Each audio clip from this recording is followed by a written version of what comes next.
akan mempresentasikan esai yang telah kami buat mengenai peninggalan sejarah agama Hindu di Asia.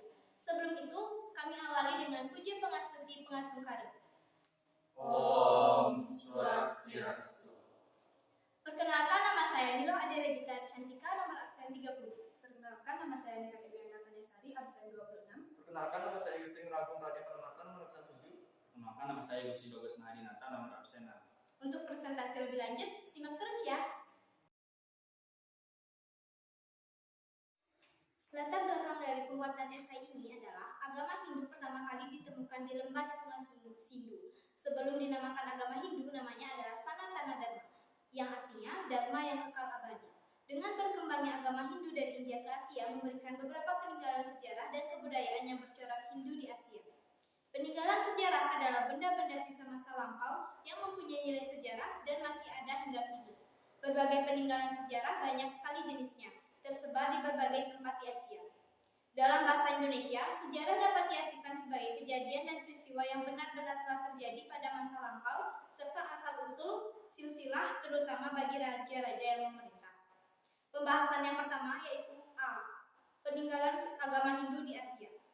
Peninggalan agama Hindu tersebar dalam berbagai zaman dan dalam bentuk berbagai kerajaan. Ada berbagai peninggalan agama Hindu di India dan kerajaan-kerajaan Hindu di Asia. Peninggalan agama Hindu di Asia berkembang dimulai dari India. Yang pertama, peninggalan agama Hindu di India. Menurut Devendra Das Hinduism Madras, perkembangan agama Hindu di India dibagi menjadi 3 zaman, yaitu zaman Weda, zaman Brahmana, dan zaman Upanishad. Yang pertama, zaman Weda. Kata Weda berasal dari akar kata Sanskerta yaitu Ved, yang maknanya adalah mengetahui. Jadi, secara keseluruhan, Weda memiliki makna pengetahuan suci dari Sang Yang Widiwasa. Pada zaman ini, diturunkan ajaran Weda atau wahyu dari ide Sang Yang Widiwasa kepada Maharshi. Perkembangan agama Hindu berdasarkan sejarah pada zaman Weda dimulai pada masa suku bangsa Arya mulai mendatangi lembah Sungai Sindu yang diperkirakan sekitar tahun 2500 hingga 1500 sebelum Masehi. Saat itu mereka berhasil memodifikasi kitab mantra menjadi Caturveda yang merupakan sumber hukum dalam kehidupan masyarakat. Caturveda yang merupakan kitab mantra terdiri dari Rigveda, isinya dibagi menjadi 10 mandala yang terdiri dari 10.552 mantra. Yang kedua ada Samaveda. Jumlah mantra pada kitab Samaveda yaitu 1875 mantra. Yang ketiga ada Yajurveda. Kitab ini terdiri dari 1975 mantra. Yang keempat ada Atharvaveda. Kitab ini terdiri dari 587 mantra berbentuk korsa. Selanjutnya ada zaman Brahmana. Pada zaman Brahmana, kehidupan beragama ditekankan pada pelaksanaan korban suci atau disebut dengan yajna. Dalam pelaksanaannya, upacara yajna selalu dibarengi dengan mengucapkan mantra-mantra Weda oleh para pendeta catur atau sruti. Pada zaman Brahmana juga terjadi pembagian tingkatan masyarakat dalam agama Hindu sesuai dengan profesinya. Masyarakat terbagi dalam 4 golongan yang disebut Caturwarna atau Catur Kasta, yang terdiri dari golongan Brahmana, Ksatria, Vaishya, dan Sudra. Yang ketiga ada zaman Upanishad.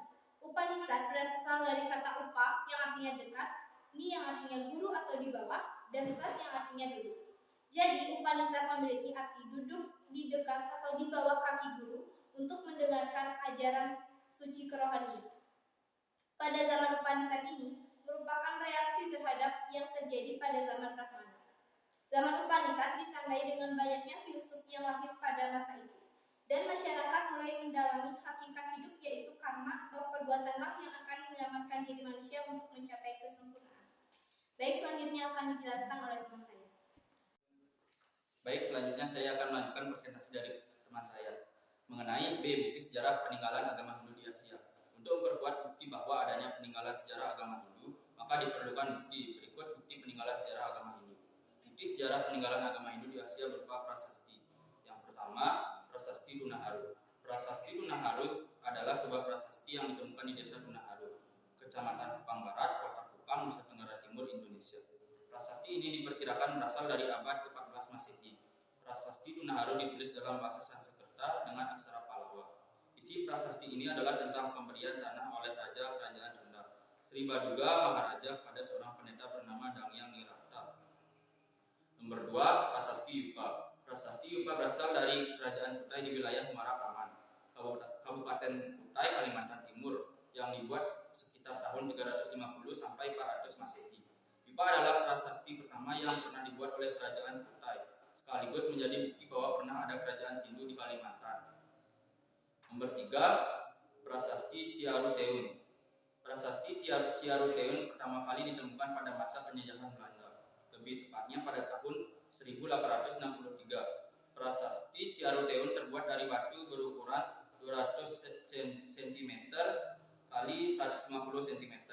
Pesan yang terdapat ditulis menggunakan huruf Pallawa dan bahasa Sanskerta. Nomor 4, ada Prasasti Tugu. Prasasti Tugu adalah salah satu prasasti yang berasal dari Kerajaan Tarumanegara. Prasasti tersebut isinya menerangkan penggalian sungai Candrabaga oleh Raja di Raja Guru dan penggalian sungai Gomati oleh Purnawarman pada tahun ke-22 masa pemerintahannya. Prasasti Tugu ditemukan pada tahun 1879. Nomor 5, Prasasti Jambu. Prasasti Jambu dibuat pada abad ke-5. Selain tulisan, pada prasasti Jambu terpahat sepasang telapak kaki yang diduga milik Raja Purnawarman, yang kini pembawa kejayaan Kerajaan Tarumanegara yang memerintahkan antara 395 sampai 434. Prasasti Jambu ditemukan pertama kali tahun 1854. Bukti sejarah peninggalan agama Hindu di Asia berupa candi. Yang pertama ada Candi Dieng. Candi Dieng merupakan salah satu candi tertua di Jawa yang dibangun sekitar abad ke-7 hingga abad ke-9 Masehi. Pada tahun 1814, untuk pertama kalinya Candi Dieng ditemukan kembali dalam keadaan terendam dalam air telaga. Nomor 2, ada Candi Widong, Sungu.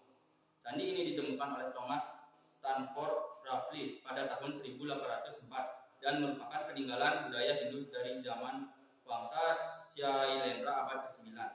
Yang ketiga ada Candi Jago. Berdirinya Candi Jago dilatar belakangi untuk menghormati Raja keempat Kerajaan Singasari, Sri Jaya Wisnuwardana, dari 1248 sampai dengan 1268 oleh anaknya yaitu Raja Kertanegara. Candi Jago dibangun selama 12 tahun, yang kini ditemukan pada tahun 1268 Masehi dan selesai di tahun 1280 Masehi. Candi Jago ditemukan Belanda tahun 1834. Yang keempat, Candi Prambanan. Candi Prambanan mulai dibangun pada sekitar tahun 850 Masehi oleh Rakai Pikatan dan terus dikembangkan dan diperluas oleh Balitung Mahasabu pada masa kerajaan Medang Mataram. Candi Prambanan ditemukan pada tahun 1733. Selanjutnya akan dijelaskan oleh teman saya. Baik, yang selanjutnya ada Candi Singasari. Candi Singasari adalah candi yang dibangun sekitar tahun 1300 Masehi. Candi ini sengaja dibangun sebagai bentuk penghormatan atas Raja Kertanegara yang gugur karena pengkhianatan dan pemberontakan oleh anak buahnya, yakni Jaya Katuang. Yang selanjutnya ada bukti sejarah peninggalan agama Hindu di Asia berupa kekawin. Yang pertama ada kekawin Ramayana. Kekawin Ramayana adalah kekawin yang berisi cerita Ramayana, ditulis dalam bentuk tumpang berbahasa Jawa kuno, diduga dibuat di Mataram Hindu pada masa pemerintahan Dyah Balitung sekitar tahun 820 sampai 832 Saka atau sekitar tahun 870 Masehi. Yang kedua ada kekawin Arjuna Wiwaha. Kekawin Arjuna Wiwaha adalah kekawin pertama yang berasal dari Jawa Timur. Karya sastra ini ditulis oleh Empu Kanwa pada masa pemerintahan Prabu Airlangga yang memerintah di Jawa Timur dari tahun 1019 sampai dengan 1042 Masehi. Sedangkan kekawin ini diperkirakan selesai digubah sekitar tahun 1030 dan disebut menggambarkan kehidupan Prabu Airlangga. Yang ketiga ada kekawin Bharatayuddha.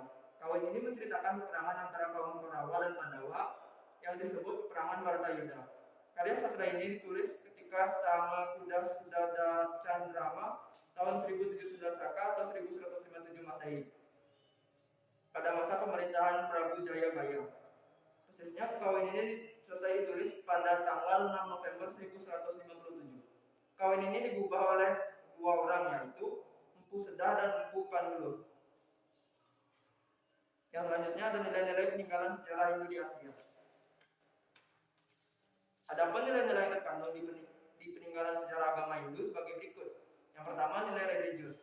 Nilai religius yang dimaksud adalah memanfaatkan peninggalan sejarah untuk kepentingan agama, dalam hal ini sebagai media untuk memuja kemahakuasaan yang Yahudi seperti melalui peninggalan sejarah berupa kuil, candi, dan beberapa peninggalan lainnya. Yang kedua ada nilai Bhinneka Tunggal Ika.